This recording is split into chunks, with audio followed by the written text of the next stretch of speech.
ఇక ఫైనల్లీ ప్రభాస్ కల్కి సినిమా గురువారం రోజున రిలీజ్ అవ్వబోతుంది. అలాగే నిన్న ఈ సినిమావి ఆన్లైన్ టికెట్స్ బుకింగ్స్ ఓపెన్ చేశారు. ఇక దేశాలు కలిసి ఒక యుద్ధం జరిగినట్టుగా అందరూ కల్కి బుకింగ్స్ పైన పడ్డారు. ఇక ఇక్కడ book my show server problem రావడం మొదలు పెట్టేసింది. ఇక రిలీజ్ అయిన ఒక గంటలోనే విధ్వంసం సృష్టించారు. కేవలం 1 అవర్ లోనే 69,000 టికెట్లు బుక్ చేసి సంచలన రికార్డు క్రియేట్ చేశారని చెప్పాలి. ఎందుకు ఇలా అంటున్నానంటే నిన్న టికెట్స్ కేవలం నైజాంలోనే రిలీజ్ చేశారు. అలాగే కొన్ని థియేటర్లో మాత్రమే రిలీజ్ చేశారు. ఇక అక్కడ ఏపీలో రిలీజ్ చేయలేదు. ఇక నైజాంలో కొన్ని థియేటర్లు మాత్రమే రిలీజ్ చేశారు.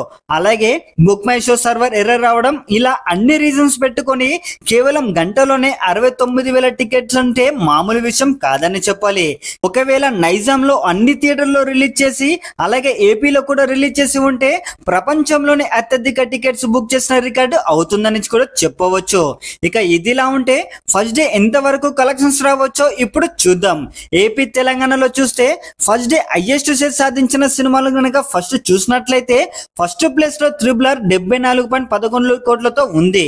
ఇక సాలార్ సినిమా 50.52 కోట్లు వసూలు చేసింది. ఇక మూడో ప్లేస్ లో బాహుబలి 43 కోట్లతో ఉంది. ఇక గుంటూరు కారం 4వ ప్లేస్ లో 38.88 కోట్ల షేర్ కలెక్షన్స్ ని వసూలు చేసింది. ఇక మొదటి ప్లేస్ లో ఉన్న త్రిబుల్ ఆర్ మూవీ 74.11 కోట్లతో ఉంది కదా. పక్కగా ఇప్పుడు ఉన్న కల్కి హైప్ ని చూస్తుంటే ఆ రికార్డు కలెక్షన్స్ ని క్రాస్ చేయడం పక్కా. ఇంత కదనా 80 కోట్ల వరకు రావచ్చని అంచనా. కేవలం మన 2 తెలుగు రాష్ట్రాల్లోనే ఇంత అంటే ఇక ప్రపంచవ్యాప్తంగా చూస్తే మైండ్ బ్లాక్ అని చెప్పాలి. ప్రభాస్ లాస్ట్ మూవీ అయిన సాహో ప్రపంచవ్యాప్తంగా మొదటి రోజు 130 కోట్ల వరకు పైగా గ్రాస్ కలెక్షన్స్ ని వసూలు చేసింది.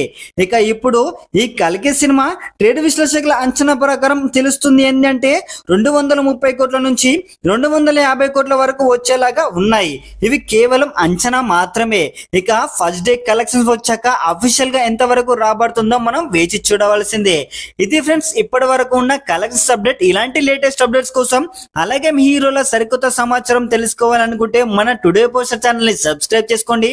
అలాగే ఈ వీడియో కనుక నచ్చినట్లయితే లైక్ చేయండి, కామెంట్ చేయండి, షేర్ చేయండి అండ్ సబ్స్క్రైబ్ చేసుకోవడం మాత్రం మర్చిపోకండి. బై బై, జై హింద్.